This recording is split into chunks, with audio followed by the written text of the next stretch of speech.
अन्य समाचारों अमरेलीથી જ્યાં દરિયામાં ડૂબેલી બોટના 11 પૈકી 3 માછીમારોના મૃતદેહ મળી આવ્યા છે। 3 બોટ સાથે 11 ખલાસીઓ ડૂબ્યા હતા। 30 નોટિકલ માઇલ દૂરથી 3 ખલાસીના મૃતદેહ મળી આવ્યા છે।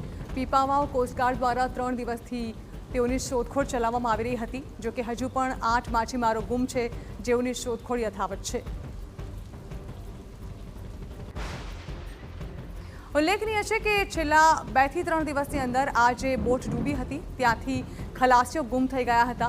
કોસ્ટગાર્ડ દ્વારા તેમની શોધખોળ ચલાવવામાં આવી રહી છે અને તે છતાં પણ હજુ 8 ખલાસીઓ ગુમ હોવાનું સામે આવ્યું છે। વધુ માહિતી સંવાદદાતા જયદેવ કાઠી આપી રહ્યા છે।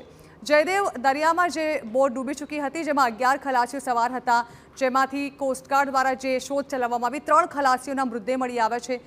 જાણવા માંગીશું તપાસ દરમિયાન શું સામે આવ્યું છે, કોઈ સફળતા મળી છે કોસ્ટગાર્ડને?